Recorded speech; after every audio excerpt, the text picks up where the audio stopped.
Chris, what is our fifth main topic today? This is from Kylo Ken, a very morose Barbie doll companion. John, it seems your favorite AMC CEO, Adam Aron, He's my favorite. He's your favorite, is making some more incredible decisions to make the movie-going experience that much better. He's so generous.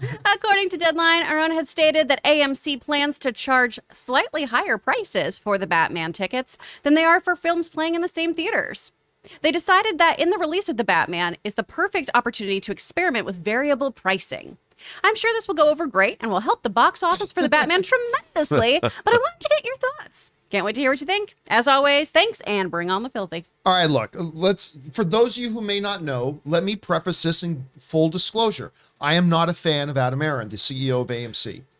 I'm sure he's a perfectly nice guy. I've never met the gentleman. He didn't become CEO of AMC till well after I left AMC. So I've never had the pleasure of meeting the gentleman. So I have nothing about him personally to say, again, because I've never met him. But just so you know, full disclosure, I am definitely not a fan. I almost got thrown out of CinemaCon because he was on stage at one point, and I came very, very close to standing up and making a scene. He was definitely muttering not so quietly under his breath. Yeah. And we'll get to that. And we were like in the third row, so it's not like you couldn't see or hear you. We were right to the front. He may have noticed, but, and I'll tell you why specifically in a second. But for those of you who saw the news, AMC has announced that they're going to start charging more for the Batman. So if you're going to go to the movies tomorrow night and you want to see, traditionally you go to the movie theaters. So it's like, okay, well, there's Death on the Nile, made by director Kenneth Branagh. And there's the Batman. Now, traditionally, you buy your ticket to get into the movie. They're going to charge you more to see the Batman. And this is going to become a normal thing for them. They are going to start charging premium prices to see these movies. These movies that you are highly anticipating and excited about, they're going to charge you more. This, to me, is the latest example of the professionally absolute incompetence of Adam Aron of AMC Theaters and his personal dedication to the destruction of the movie-going experience. He seems hell-bent, as dedicated as Batman is to saving Gotham, Adam Aron wants to destroy moviegoing. Don't mince words, John. What do you really think? Really trying to say? Now, let's talk about this for a second. All right. Some people will start making excuses for this. This idea of, well, let's charge more for this and whatever. Because what Adam Aron says, and what I've had some people say to me, is, well, John, there's a lot of industries that do that. Like if you're going to go to a concert of Eddie, the fundamentally fantastic flute player, or if you're going to go see Prince, you're going to pay two different ticket prices. Oh, great, rub it in. Well, yeah. Well, I mean, obviously, Prince would be a very premium ticket to pay. Now that I think about it. Or if you're going to go see, I mean, I don't know. If you're going to go see Dr. Dre today, or, Phil, the fantastic flute player, you're going to probably end up paying more for the Dre tickets. What's your issue with the string section? That's what I want to know. I'm just saying. And, if you do go to the Dre concert, if you want to sit front row, you're going to pay more tickets for that than if you sit at the very back behind one of the concrete pillars. Okay, fine. But here's the difference. In all those other industries where you have varied prices, like if you want to go to Staples Center, now known as the Crypt, to go watch like a Lakers game, the average ticket price there is probably about $300 to go see a game. Now, yeah, if you want to sit near courtside, you're probably going to be paying $1,000 or more. But the flip side of that coin is, if you sit up in the absolute nosebleeds way far away, you're going to pay a much lower price. Let me be very clear about this. AMC is not introducing something like that. They're saying, Let's charge a ridiculously high price for all of our tickets. And now let's pay an even bigger, ridiculously high price for the Batman. Like if this was something where AMC was rolling out and saying, you know what? If you come to AMC theaters next week to see a movie and you want to see, I don't know, Death on the Nile, that's been out in theaters for 3 or 4 weeks, isn't super popular. You know what? We're not going to charge you our regular $14. We're going to charge you $6 to see those movies. If they were suggesting something like that, there might be a check and a balance in the universe, but it's not. This is not like concert going. This is not like going to a game. This is not like the other industries. Don't buy into the lie. This BS of saying that we're just doing what other industries do. No, you're not. What you are doing is continuing to raise your already overpriced tickets and now giving yourself an excuse to charge even more for the movies that people want to see. And that's what they're doing in an environment where the number one responsibility of movie theaters should be to get people and attract people back to the theaters. Because I'm going to tell you what else. Check this out. So a little while ago, that's the wrong one. Where'd it go? There it is. A little while ago, Cineworld did a Cineworld Day in the UK, right? Cineworld Day, where they charge $4 for one day, $4 to go see a movie. Guess what? They set their record for the most tickets ever sold. More people ever in a single day went to a Cineworld theater. Now you might say, well, of course, John, they made the tickets cheap, but that proved the point. The number one obstacle, Variety did an article on this a while, and we talked about it at length on this show. Variety put out a study that showed the number one thing that has become a roadblock for people to go back, people who used to go on average of 7 times a year or more to the movie theaters, the 50% of them who have not come back to the movies with, that study showed the number one obstacle to them is the cost of the movie tickets. Cineworld then just did a little bit of a petri dish example here. So, okay, what happens if we take that roadblock out? They proved people still want to go to the movies. They want to go. John, there's something else you pointed out. What's that? More expensive tickets at concerts or sporting events change your experience of that event. Yes. When you get closer to the stage, you can see the musicians playing. You can get sweated on if that's what you want. When you're closer to courtside, the experience of watching something, you feel it. It's a whole different thing. The premium that you're paying is giving you a different experience. Yes. A more premium experience. Let's call it better, because it is better. It's better when you're closer. A movie-going experience shouldn't have that. By definition, when you see a movie, it should be the same for everybody. And the venue that you're watching it in should matter. It should not matter which seat you're in. You should still be provided a premium experience. So why should you have to pay for that? What they're doing then is they're saying that, oh, these first-run movies, which all first-run movies are going to be premium, aren't they? I mean, so they're just giving you an excuse. They're using this as a way to just tell you that first-run movies are now going to be more expensive than they already were, which makes no sense to me. And he continues his practice of coming up with new ways of deterring people from coming to the movies. In an era when they should be coming up with ways to entice people back, they removed convenient show times. They already did a general ticket price increase. Remember we talked about it on the show a couple months ago. They've already increased their general prices. And now they're saying, oh, now that the movies are coming out that are going to bring people back to theaters, let's make it harder for people to come back and let's do this. And I want to point out that this is a pattern of Adam Aron at AMC. Now, when I bring that up, some people say to me, but John, Adam Aron got AMC through the pandemic. That couldn't have been easy. He led them through the wilderness like an unto Moses unto the Hebrews. He took them out of the wilderness and led them into the promised land. Didn't he do that? No, he didn't. No, he didn't. You want to see the one graphic that perfectly sums up the leadership of Adam Aron? Here it is at this company. This is a chart of the AMC Theater stock price. Now, when you go back to this point here, this is in July of 2015, when the former CEO, the guy who was CEO when I was there, the stock price just before he left was almost $33. That was the stock price.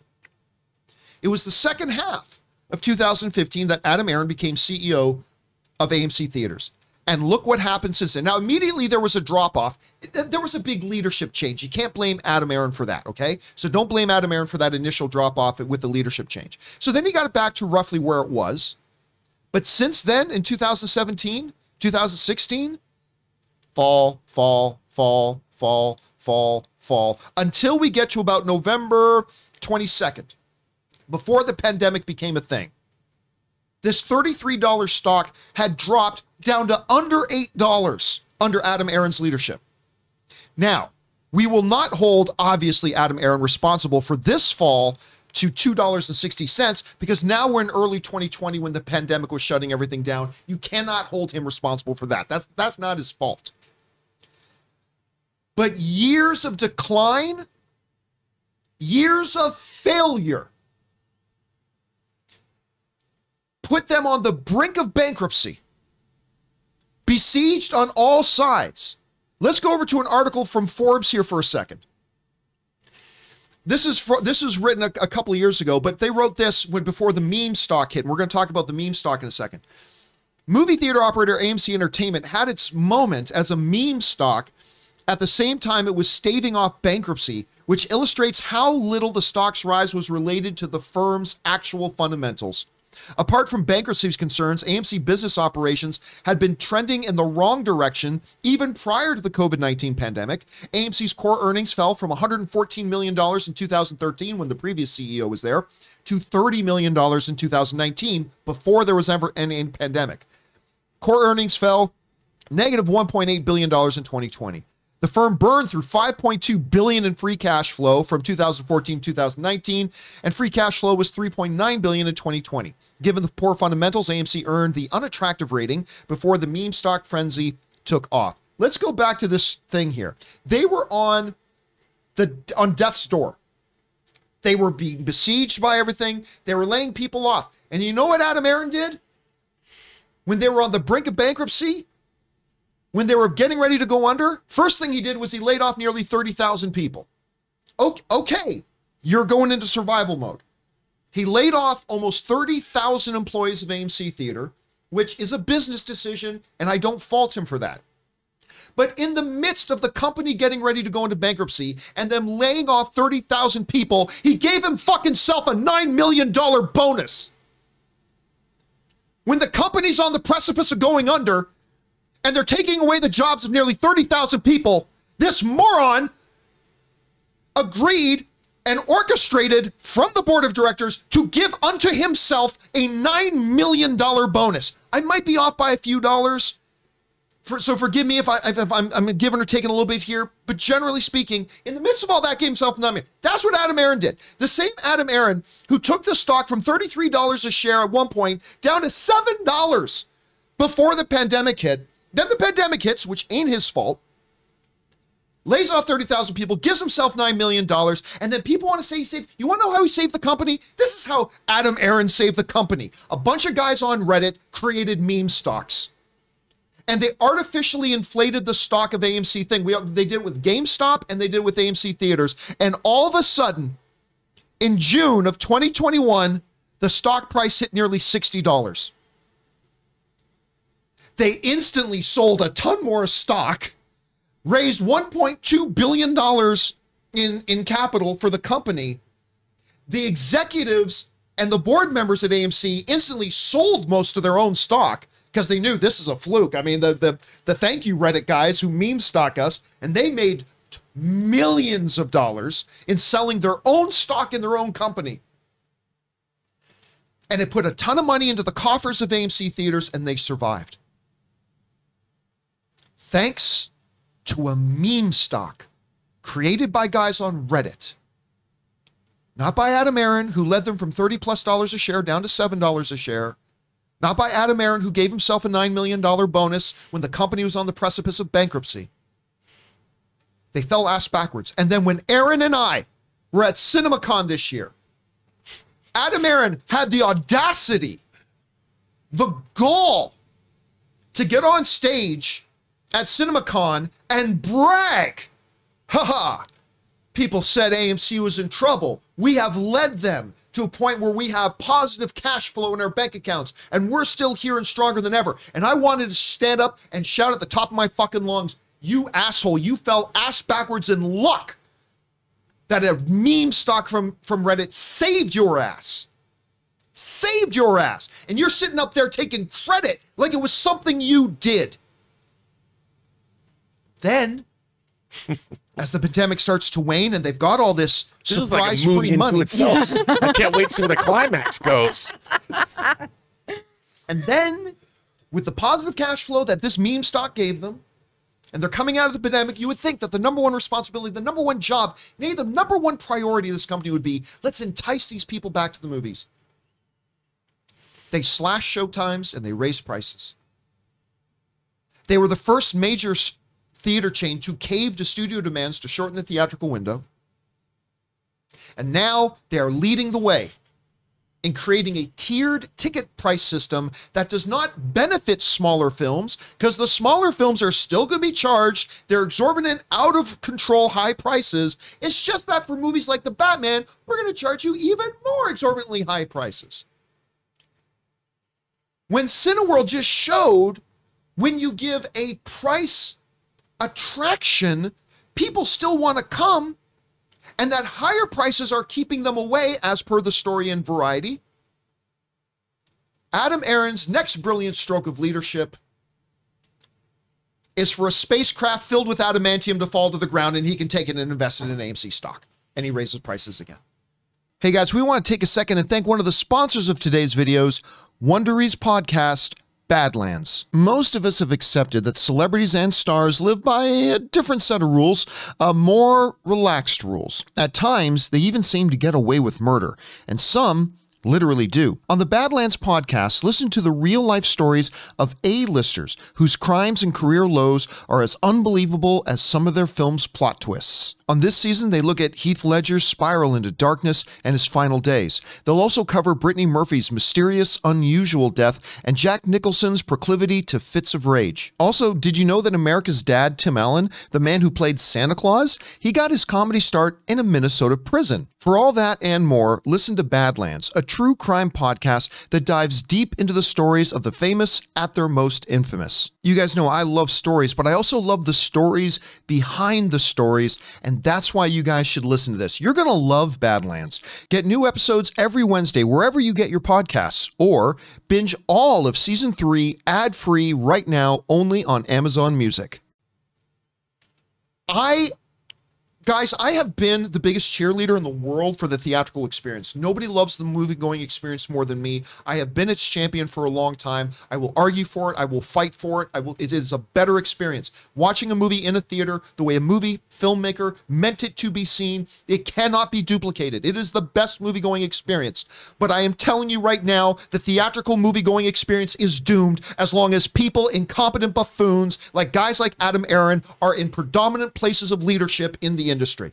He is leading this industry off a cliff. And here's the other thing too, since AMC is doing it now, all the other chains are going to follow suit. They're all going to follow suit. It's the blind leading the blind. And I've been saying for so long, this industry can survive, this industry can thrive. You just got to get the people back into the theaters, give them what they need, give them a positive experience. And then you got guys like Adam Aron and the current regime at AMC theaters that continues to try to find creative ways to deter people from coming back to the movies. So fuck them. And that breaks my heart. AMC Theaters is my favorite movie theater chain. It's my favorite.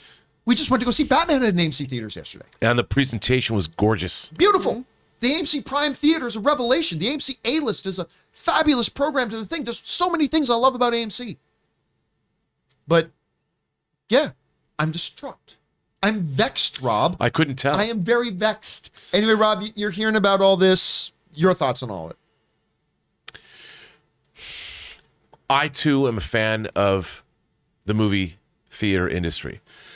I think that, you know, we as human beings have to decide, what is it that makes life great? Existence at all is great. I always say on my show, each one of us in the cosmic infinitude of the universe, there's only one of each of us in all of that. The Dr. Manhattan speech he gives in the Watchmen comic. We're all unique. We're the most valuable resource in the universe. But what makes life worth living? Well, when you can enjoy things, and I am a big fan of what human beings create once we're here. Art, music, paintings, novels, whatever, basket weaving. My favorite art of choice is motion pictures. And my entire life going into a theater and seeing images and seeing all the different art forms that come together to make movies, writ large in the big screen, is something that I live for. That experience is something that's been with me since I was a child. I think it enriches my life. I think it enriches the lives of other people. And what we are doing in our society is denigrating all these forms to make them the easiest consumable way possible. We'll just deliver it on a little screen. All I need to know is what happens in the movie theater or what happens in the story so I can watch on my phone at the gym. Look, you go see this movie last night. The experience of seeing it in that theater is overwhelming. You feel as a human being, you feel things that you would not feel if you're watching something on a television screen. You're literally feeling when the Batmobile turns on and you feel the revving of that engine, it's overwhelming. You can't get that experience anywhere else but in a movie theater with great projection and great sound. If that experience goes away, and everybody wants it to, because it all costs. We in our pursuit of profit, we are taking away some of the great things that make life worth living. At the end of the day, what is the point of being rich if you're not enriched? And I think that's what we're doing across the board in our civilization. And it's not just movie theaters that are going to go off a cliff. It is what it means to be a human being is being diminished. Just saying. You guys have anything you want to add to this? I don't want to throw it to you when you don't, but I don't know. Any thoughts? I'm just going to play devil's advocate here. Sure. Now, I too disagree with this. I too believe that life is beautiful and we should be celebrating art and we all should have the opportunity to do so. That's the part I take issue with. And yes, I do think that that Adam Aron, his decisions since taking over have absolutely driven AMC's desirability as a company into the ground. And I would be livid if I were a stockholder, and I would be livid if I were one of the 30,000 people who got laid off while he was giving himself a massive raise. The guy seriously needs to go. That being said, no one ever said it was show friends. Everyone always said it was show business. And Rob, you are the #1 person who says that. And I think that there is something to be said about paying a premium for seeing entertainment the way that you want to see it. Now, granted, sitting, 100%, if you're sitting in a theater, you should be able to have the same experience, whether you're sitting in the, middle or if you're sitting way in the back. I completely get that.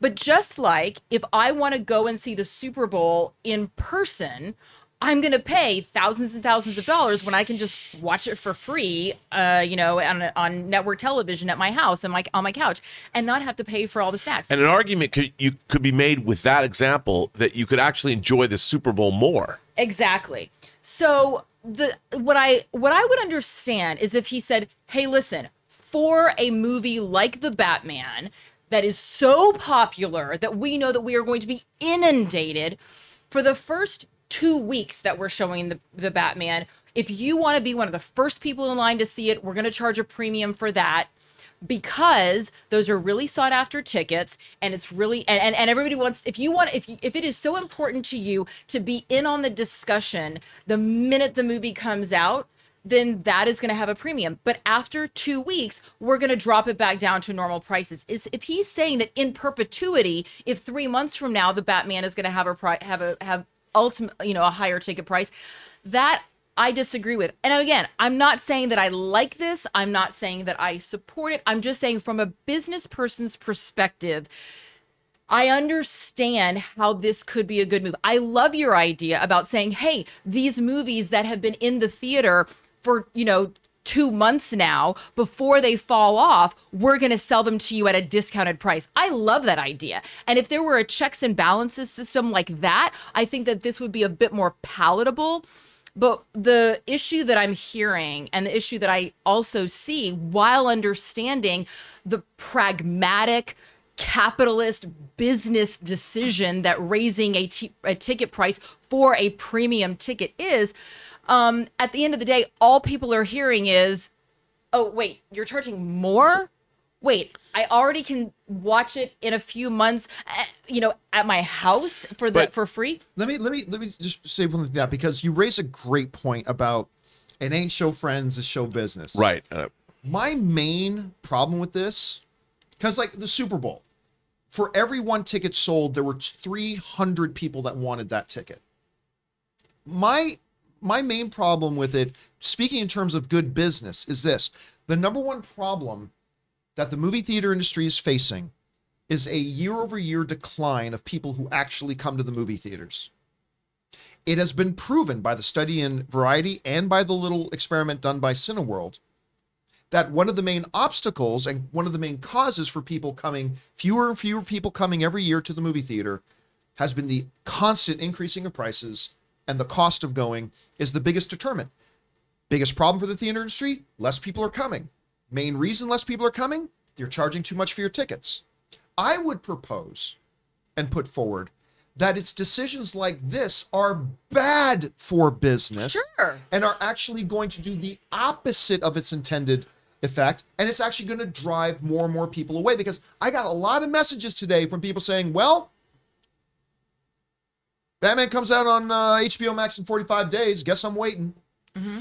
And that's good. So I would actually say it's actually bad for business. If it was good for business, I would agree. As a reminder, I did start this out by saying that Adam Aron has got to go. Yeah. He's making really bad decisions. I'm saying I understand the principle, the principle and the thought process. But here's the thing. We all know where the money is made. The money ain't made in the tickets. The money's made in the popcorn. So why don't you, I swear to God. Get more people into some more popcorn. Yeah. Not just popcorn. They sell sushi at Yankee Stadium, okay? Yankee Stadium understands that when people go to watch a baseball game, they're not there for the baseball. They're there for the experience. So why don't you give me some? I am a foodie. Mm-hmm.